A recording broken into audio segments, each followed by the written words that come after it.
Hello once again and welcome to the Agents Angle with your regular dose of intrigue, argument and confusion surrounding the football agents world. I'm Jonathan Boca. And I'm Peter Paleologus. On a fascinating week when many agents gathered at Wembley Stadium in England for a European Football Agents Association seminar, we reflect on that event. And if you heard many in the agents world shouting Viva Espana this last week, we highlight why, as FIFA hit a similar problem to that already experienced in Germany. We also speak from a guest in Southeast Asia about his experience as a FIFA match agent as well as a player agent. All that to come on this episode of The Agents Angle.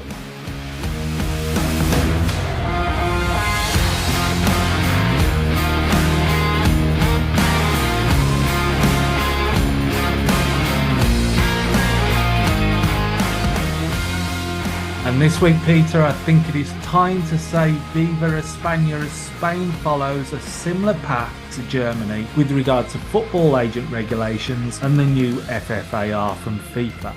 The big question now is whether we can expect a FIFA announcement referring to a link to Spain when it comes to football agent matters. Don't know whether we'll get to the link to Spain, but we definitely had a very big decision.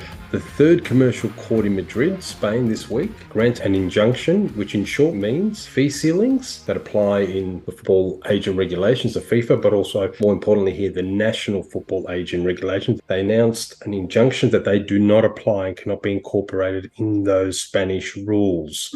The Spanish Football Agent Association organised this court case against FIFA and the Spanish Football Federation to prevent the implementation of the new domestic rules.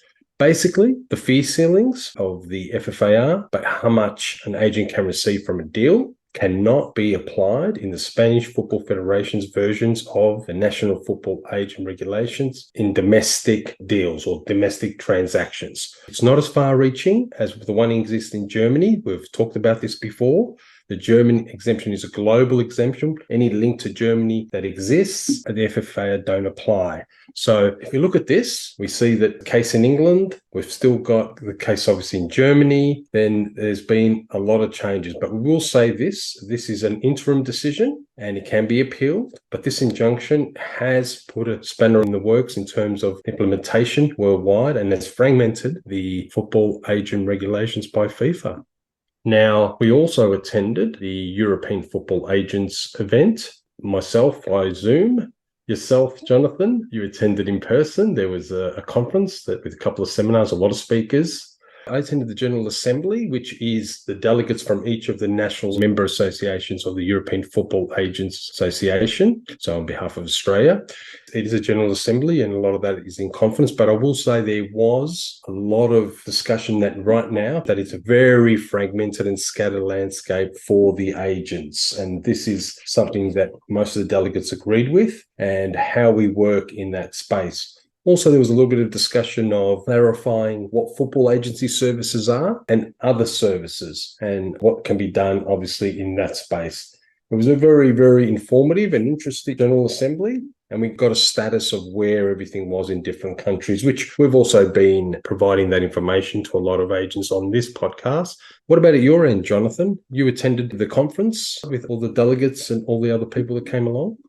Yeah, I was not in the General Assembly with all the big cheeses like yourself, Peter, and I hear the prawn sandwiches were probably very, very good. I was in cattle class. I was in with the peasants. I was in the main general meeting, but we were looked after very well by EFAA and UCFB. The Spanish ruling did feature quite prominently at the event, and so it should. But there was mention of various actions across Europe. Of course, the German element, the Rule K, which was ongoing in England. And of course, they had to keep quite quiet on that because it is an arbitration process that's ongoing.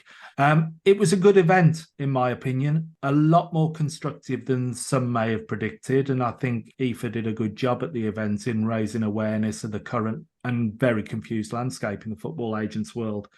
And as we discussed privately, I felt the last event they had there was a bit too political, maybe a bit too aggressive and not as constructive as it could have been. But I've got to give credit to Roberto and his team at EFA in pulling this one together with UCFB. I think it worked quite well. And on the subject of the Spanish injunction, although some coverage in the media in recent days has labelled the Spanish injunction a minor victory for agents, I personally think it's a bit more substantial than that, because of how it interacts with all the other judgments, injunctions, and cases that are either ongoing or have been referred. It's yet another significant stumbling block for FIFA and this ill-judged FFAR, FIFA Football Agent Regulation implementation, that causes yet more confusion, fragmentation, and ultimately damage to the football industry. And then we are still waiting the Rule K arbitration decision in England on FFAR, which may see England join Germany and Spain with effective stops on FFAR. And that, in effect, means that no FFAR for the foreseeable future, or a limited national subset in 5 of the major football markets, if we include France and Italy, with their national legislation that underpins their agent regulations.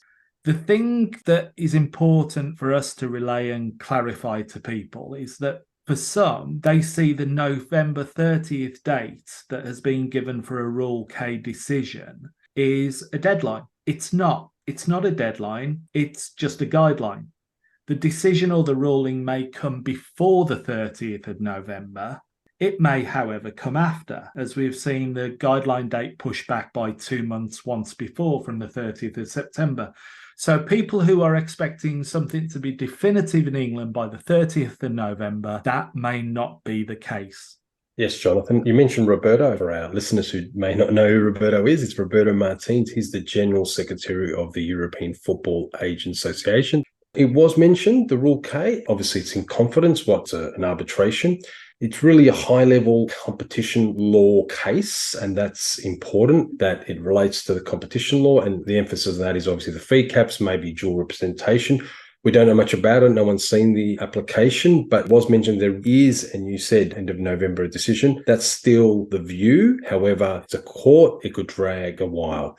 However, there is speculation that this decision, the English decision on what they decide on the fee caps and other matters of the FIFA Football Agent Regulations application in England, will have a big bearing on FIFA's next move. You mentioned Italy and France. They've got their national regulations. And I know with France still, it's pretty much there's no fees on minors. There's exclusivity. So they've got their own regime and they have got a cap. I think it's up to 10%. Yeah. But they, with Germany and Spain in play, FIFA may have to make a next move if the English decision does not go their way.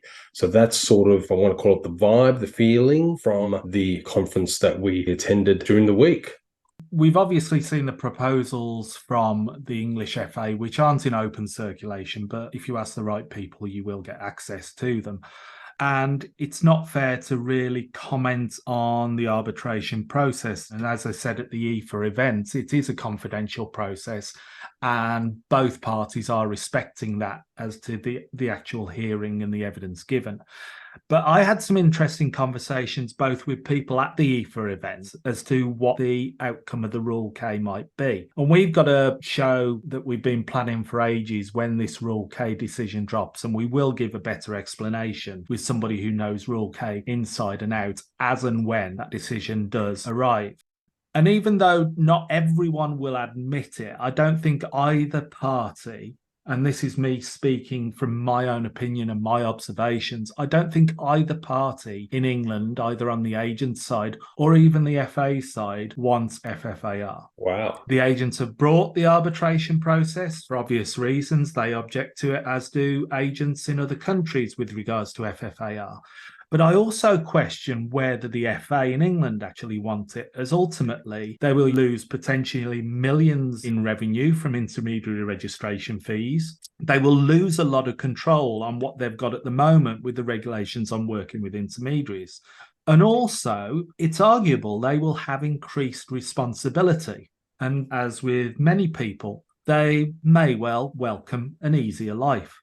So with that in mind, I know this won't be a popular assessment in legal circles, but it is perfectly feasible to go through an arbitration process with a view to skewing the outcome if both sides or parties present their cases in such a way to reach a desired outcome, but with the facade of a hard-fought battle. And at this point, I think we can say hello to the English FA, who were at the EFA event last week, as they were with the event previously, which seems strange with a Rule K arbitration going on at the moment that they're involved in with the agents. And actually, one of their representatives came over to talk to me at the EFA event, which was surprising, and told me that they all listen to the show and find it interesting and informative.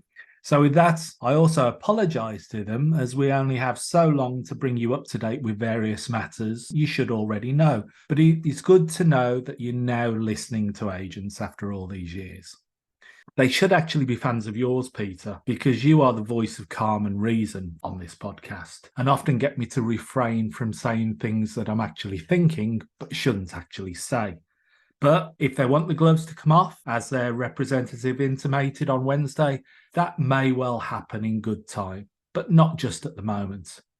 So on to the topic of NFAR, the National Football Agent Regulations.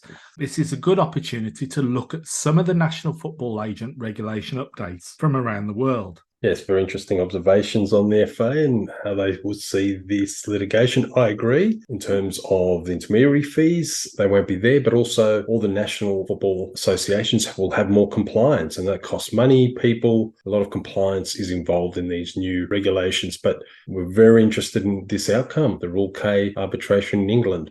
In terms of the National Football Agent Regulation Roundup, which is focusing on two countries, Slovakia and Brazil. Big market, a lot of agents, a lot of players. But I'll start with Slovakia first. Slovakia actually, in a sense, released their National Football Agent Regulations in April of 2023. They're pretty sure they were going to go ahead, and they set up a directive, an early directive, what these National Football Agent Regulations were about. So they applied to Slovak domestic transfers in Slovakia, players, and any other Slovakian-based legal acts. They use the term legal acts. That could mean coaches, other types of transactions.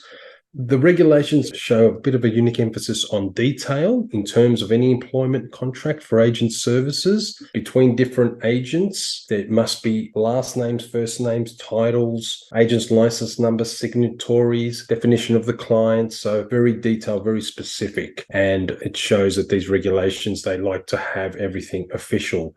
In terms of termination, I found something very interesting in the regulations that either party may terminate the agency agreement at any time if there's a legitimate reason for doing so. So it's a looser definition, the way, and obviously Google Translate may apply here because I do get some of these regulations have to translate from the local language, but they talk about legitimate reason for doing so. Now, we know obviously if an agent loses their license, the player or the coach or the client can terminate, but here they open it up a little bit more. Legitimate reason could mean a lot of things.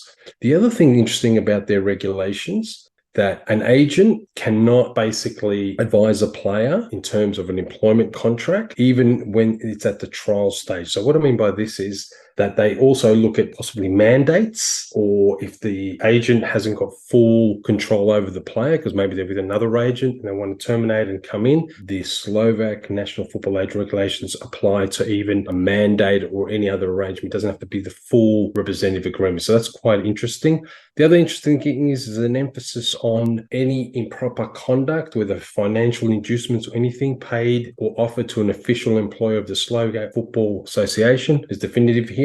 That can't happen, and they make that clear. Besides any other inducements, any other party, that does not apply. So some unique intricacies in Slovakia. Brazil, the Brazilian National Regulation of Football Agents, very similar to what FIFA regulations are. There are caps. They apply the caps, the length of contract, 2 years, as we know, for players. Similar to the FIFA Football Agent Regulations as to the protection of minors. So very much the standard model. However, having a look in detail in the Brazilian National Regulations of Football Agents, I'm impressed in a lot of ways that they've actually maybe taken the Brazilian flavor to them. And one part is the definition section. In the definition section, they define certain things a little bit more detailed than what the FIFA Football Agent Regulations define. And I will give you a couple of examples. They have other services. When they talk about other services, we know it could be scouting, legal services. They actually say that they've got general consultancy and legal consultancy, two different things. They also have another service as performance analysis. That could mean scouting, but performance analysis is quite a wider definition. And for you, Jonathan, it's quite interesting. They also recognize as a role in terms of disputes, agent disputes. They've got the Brazilian Center for Mediation and Arbitration, CBMA, applies to their regulations. You have access to that body. Now, they also use the term operation. It's a term that I hear a lot in South America, and operation meaning a transaction or a deal or a transfer. They use the term operation. Now, representative service is very nuanced as well. It's any preparatory activities for negotiation includes that. So any preparation that you do for a negotiation is considered representative service, and you can charge for those. So it doesn't have to be a final transaction. So that's also an interesting little difference there. Their regulations are strict on non-licensed agents being involved in any transactions, as are the FFAR, but they're very strict in Brazil. Also, their national regulations talk about the Football Agents Commission must be based in terms of when acting for a transfer a club. It must be based on the financial compensation received by the transfer. They make that quite detailed or specific in these regulations. And to finish off, Jonathan, a specific prohibition for agents using any brand, logo, distinctive sign, or intellectual property of the Brazilian Football Federation. The other thing is, as we know, in a representative agreement, it's specified you've got to have the parties, what are the services, the end dates, the signatories. In the Brazilian representation agreement contract, they have a thing called validity. So basically, the contract has to be valid. I don't know what that means, but I haven't seen it before. That's something that must be provided for in the player representative agreement between the agent and the player.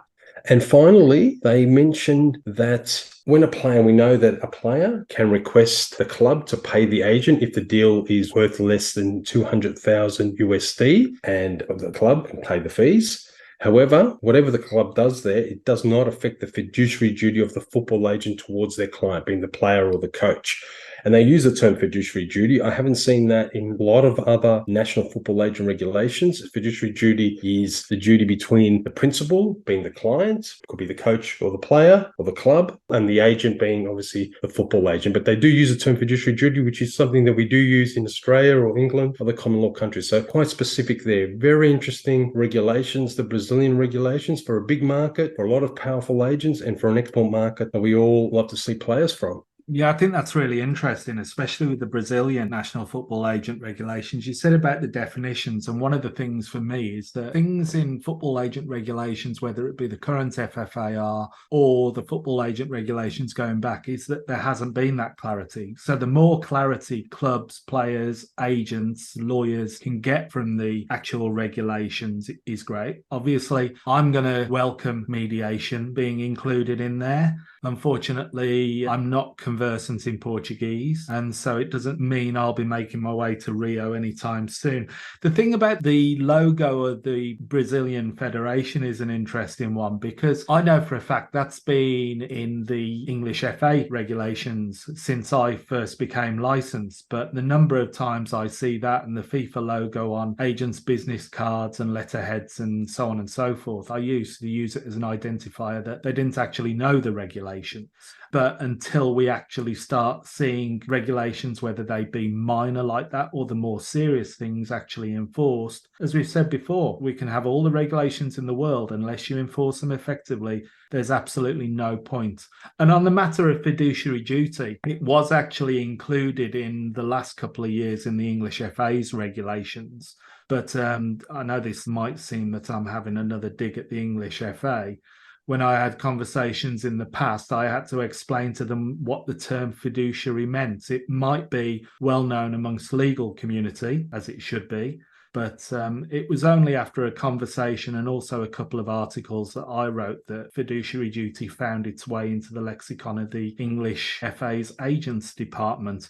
But this whole thing about these NFAR, and when you say it every week, Peter, is that it's getting more and more complex. It's going to be impossible for a single agent or even an agency with several agents to be able to understand and manage an international transaction. The variations are so broad between them. Yes, it is. And in terms of last week, we had Yuki from Japan, and the focus was that you need to work with local agents. And as you mentioned, the NFAR is about working with local agents because that's the way to understand the landscape. Talking about Yuki, Our guest is also from Asia, but another part of Asia. We're going to turn our attention to Malaysia, a very fascinating place and a place where football is followed very passionately. I would like to introduce our guest, Mr. Effendi Jagan Abullah. He's Managing Director of Action Football Asia, based in Kuala Lumpur, Malaysia. Effendi is a licensed FIFA match agent, as well as a football agent licensed by FIFA and also the Football Association of Malaysia. He's arguably Malaysia's well-known football agent worldwide. I actually first met Effendi at his office, I think it was in 2013, just before he was organising to host as a match agent Barcelona, which included Lionel Messi at the time, in Malaysia for a friendly match. Effendi is big on seeing Malaysia bring back its glory days, where between the 1960s and 1980s, they were one of the leaders in Asia in football, and also hosted the Merdeka Cup and other big tournaments. So he wishes to see high-profile players join the Malaysian leagues, as we've seen one of their teams, Johor DT, come a long way. Effendi has experience in other Asian markets, including the intriguing League of Vietnam. Welcome, Effendi, to the Agents Angle podcast. Thank you very much for letting me be here today. I'm very happy to be here to share my experience with you all here. Thank you. Just as an opening question, Effendi, how did you get into the football agency profession? Can you give us a bit of a background? Peter and Jonathan, actually, I was involved with the biggest team in Malaysia those days. Selangor was the biggest team in Malaysia. So I was the assistant manager there in, I think, 97, 98, maybe 3 years, 4 years then. I was involved there. And then I got into bringing in players. Then I was involved with a team called MPPJ who won the Malaysia Cup from being a small team.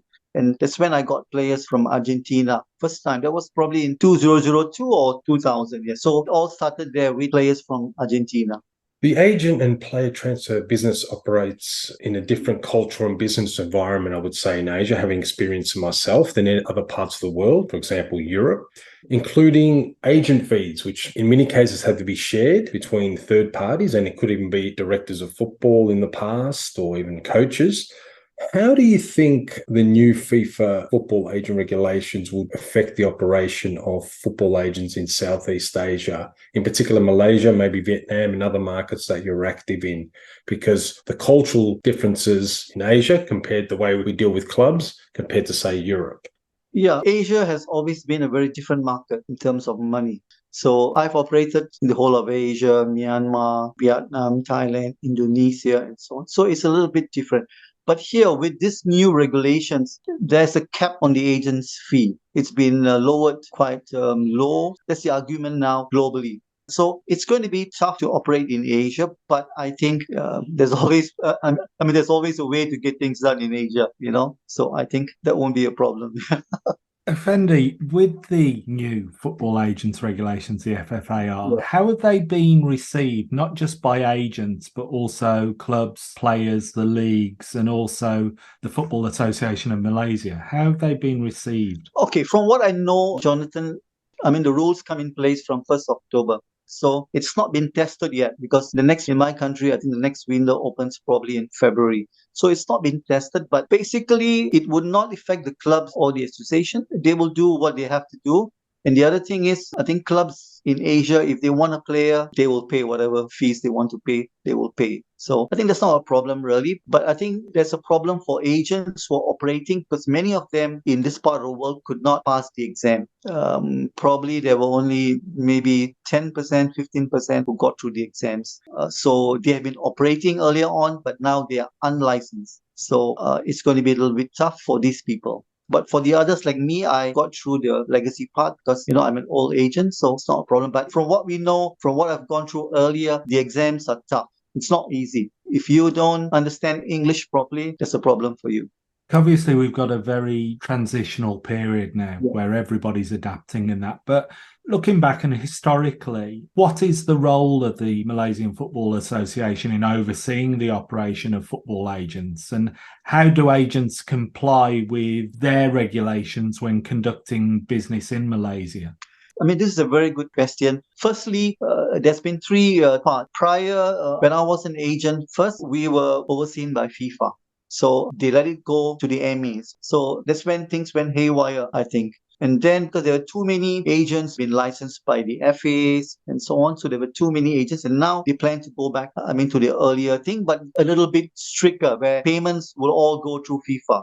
But I see the associations or the FAs don't really bother on how it's been done, because I think most of the time people don't really have a good opinion of agents globally. That's a fact. Yeah. Yes, that perception is prevalent in a lot of places about agents. But can you share your insights into the key challenges and opportunities that football agents encounter when operating in Malaysia, in the Malaysian football ecosystem? What are the key challenges and even opportunities in Malaysia and other markets in Asia that you operate in? Yeah, I think the first thing is if somebody new wants to get into the market, it's going to be difficult because firstly, if you want to operate in Malaysia or in Vietnam, you need to work with a local agent or local partner because he will know the terrain, he will know who is so. So if you don't work with a local partner, and if you try to get into yourself, it's going to be difficult. They will not really entertain you because they're used to the old guys and there's a way they operate and everybody is happy and so on. So for me, you need to have a good partner locally and you need to know the market. You need to know what kind of players they need and what kind of money they can pay.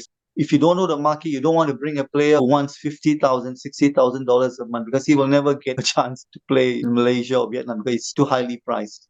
I'm going to refer to an article, I think it was 2021. It was a media article that mentions that players in Malaysia should be patient if Malaysian clubs are late on wages.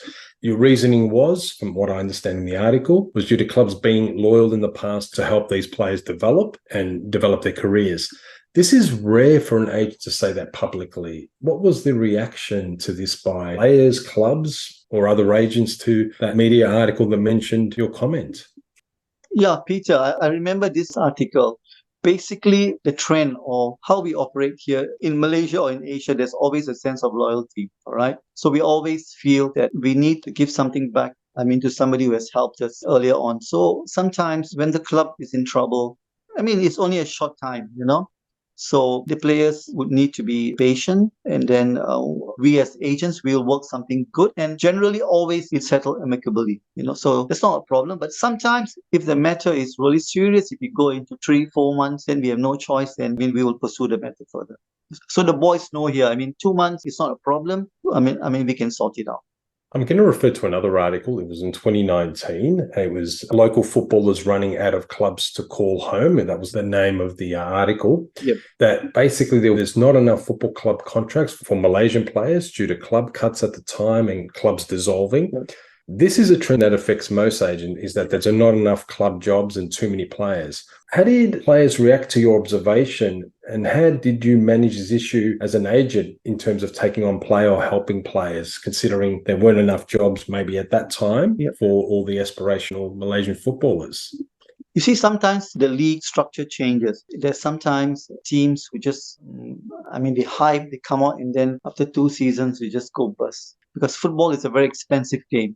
And then sometimes these clubs fold and there's a bunch of players who will be jobless.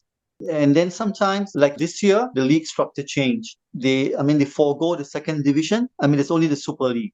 So, you have to understand there were 12 teams, but now there's only 14 teams. So there are a lot of players who are jobless. So what we do is we try to, depending on how good they are, so we will try to put them in the third tier. So we have a league called the M3, so we'll help them. And then sometimes we will also see whether we can put them into the lower divisions in Thailand, Indonesia, and so on. But these things happen quite frequently because sometimes clubs, getting folded all the time.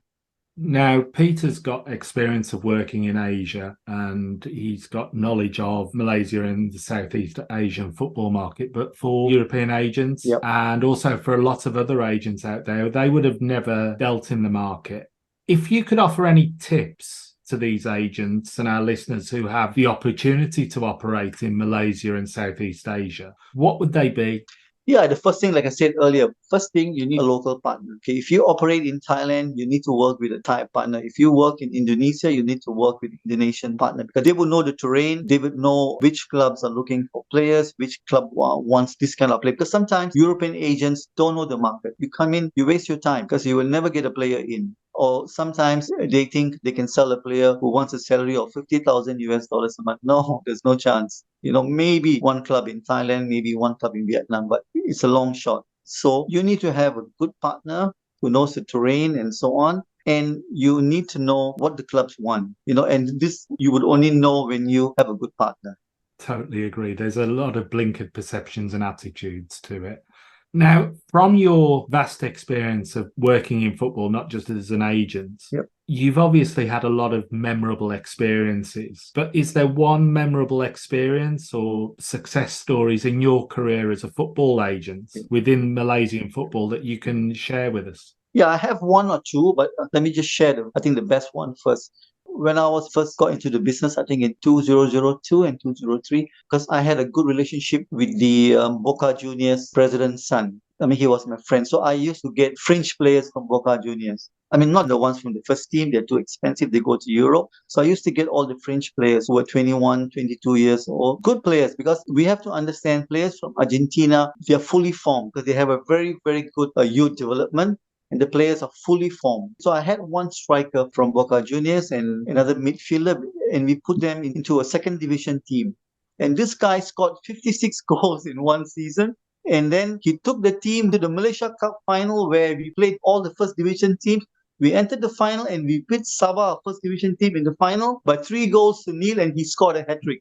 Then after, everybody was looking for Argentinian players in Malaysia. That was a real story. And also I brought in an ex-Real Madrid player to Selangor, and I brought in one top striker by the name of Bosco Balaban, who played in Aston Villa. I brought him to Malaysia for Selangor. So I did some big deals. So that was quite good here, Now, this is a question we ask all of our guests who come on the agents angle. If you could describe the football agents world and the football agents industry in one word, what would it be and why? I would probably put it in 2 words. Tough business here. Tough business because, things can change in every minute. You might have good news today, then tomorrow it changes, and then it goes again. And so it's like that. So it's tough business. It's difficult when I've been in this business for 20 years, and then I go and meet a club owner who's only 20 years old. And he tries to tell you that he knows much football than you. And you have to say, you have to agree. So that's another difficult part. But it's tough business. It's very, very tough. And it's getting tougher now. I think Peter would agree with me. It's getting very, very tough because clubs are being different now. They are trying to deal directly with players. It's so easy to go on Instagram, find somebody and so on. And, sometimes you have players who are not loyal, most of the time, not sometimes. So the clubs will talk to them directly and they cut off the agent. So this is how it happens. As well as being a FIFA football agent, you're also a FIFA match agent. You've been a FIFA match agent for a long time. Yes. Can you explain what a FIFA match agent does and the specific responsibilities associated with this role in the world of football? Yeah, FIFA match agent is officially allowed to arrange matches here, Tier 1, Tier 2. Tier 1 means it's international matches between countries, and Tier 2, it's club teams and so on. So when you deal with big clubs, say Barcelona or Manchester United and so on, they would expect you to be a FIFA match agent, because when you're a match agent, there's recourse for them if something goes wrong or if you have not dealt in a proper manner. So that's basically, we get a license to do that. And so you need to have that to operate, to do matches here. Would it be correct to say that Asia for a long time, the Asian region is the biggest market for match agents, because there's always been huge tours of clubs from Europe, especially from Europe's biggest clubs in Asia every year? What's the reason for that? Is it the passion of Asian fans? Is it the interest? Yeah, I've done matches, so I know basically we've done the study, especially for Manchester United. There is a huge following in Asia, particularly in Vietnam, Thailand, Indonesia, Malaysia, especially in Southeast Asia. So I think, the big clubs from the English league, from the English Premier League, they would always like to pay homage to their fans who's been supporting them and so on. And also the money. There's big money from here, from Japan, Korea. So that's why most of the teams like to come into Asia. And of course, they get fantastic hospitality here. Keep coming back to that, Peter. We've had that a number of episodes now. The hospitality is top up there. Yeah. Effendi, as we've mentioned, your dual roles as a match agent and a football player agent as well. What do you consider to be the different skill sets that an agent needs to have in the match agent's business compared to that of a football player agent?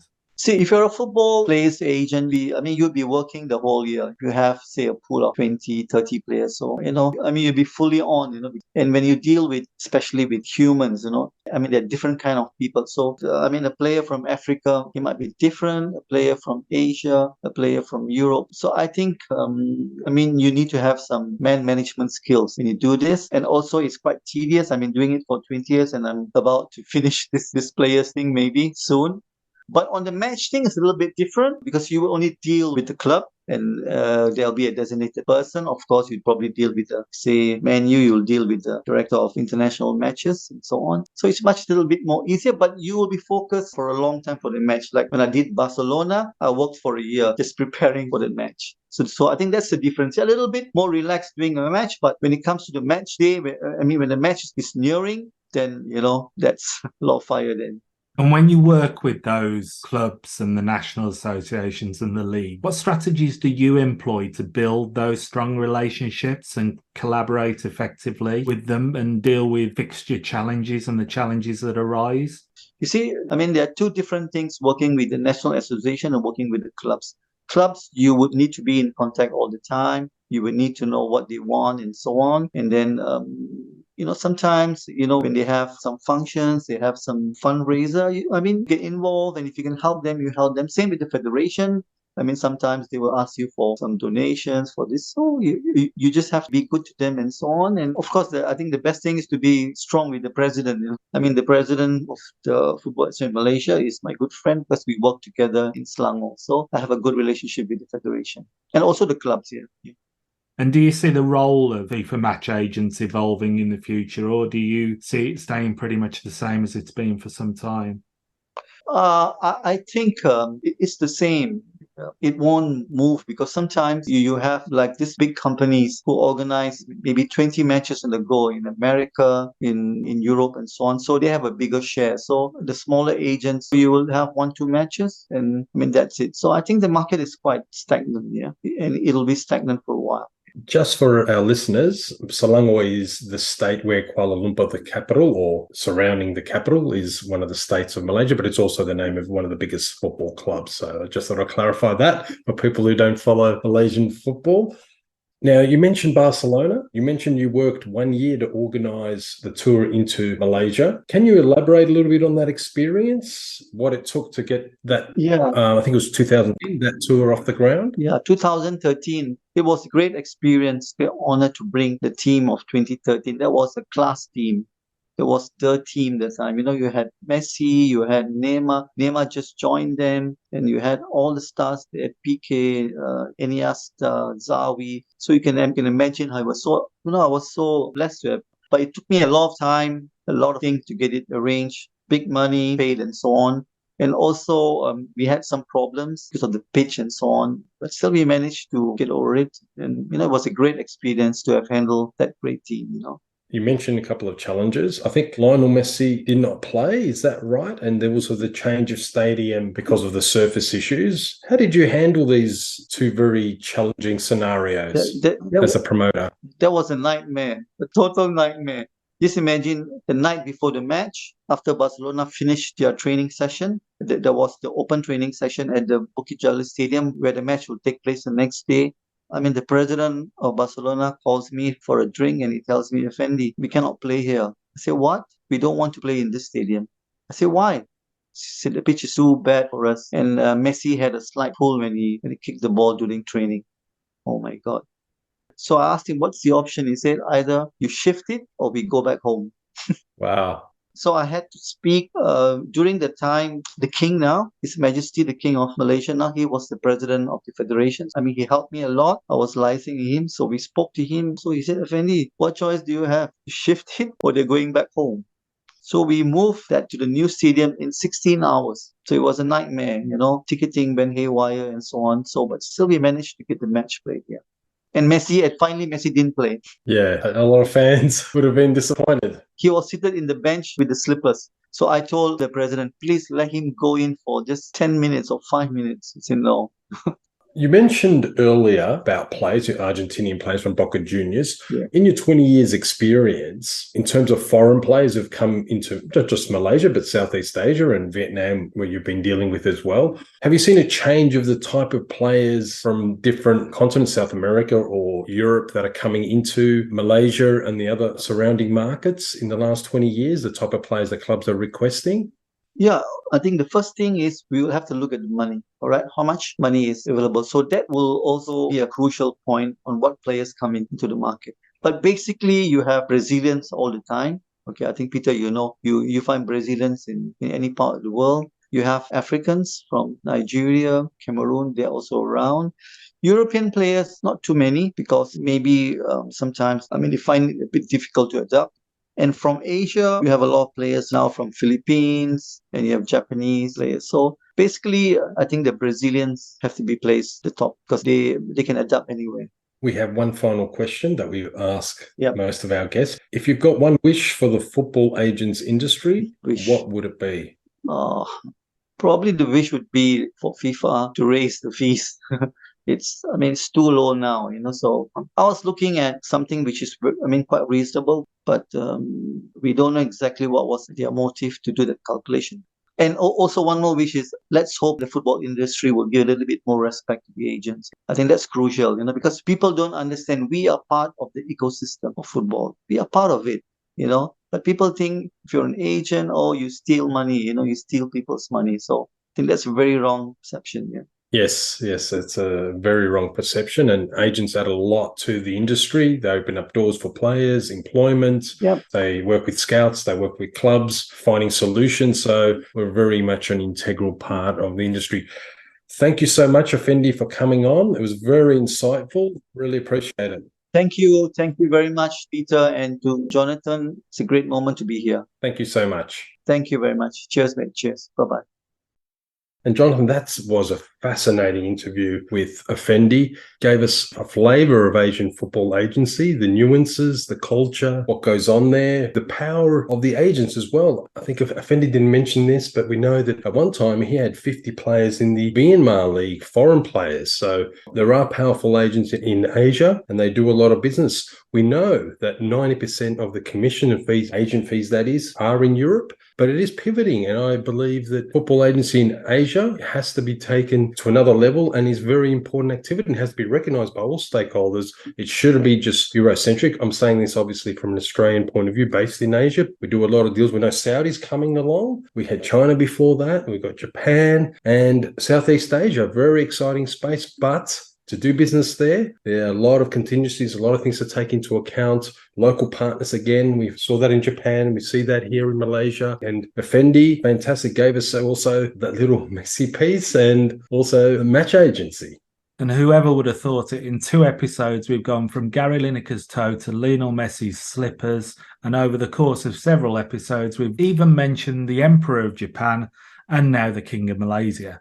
But yeah, it's right what you say about the impact of football as a world game. And yes, Europe has this wealth of money when it comes to football. It's got the biggest leagues, it's probably got the biggest clubs, but we have to recognise that it is a worldwide game. Without the talent that comes from Africa and South America, Europe wouldn't be as powerful in terms of football talent as it is.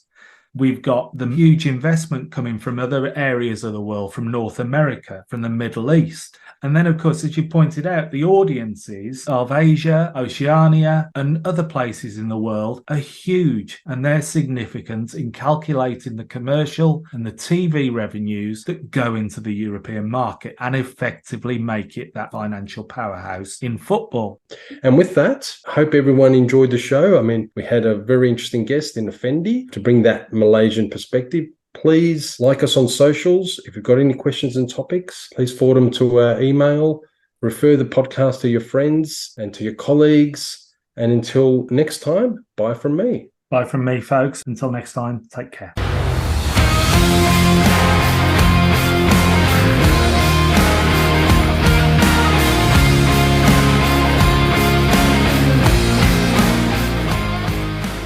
The purpose of the Agent's Angle podcast is to provide news, information and facilitate discussion on regulatory matters, policies, business trends and issues affecting football agents worldwide.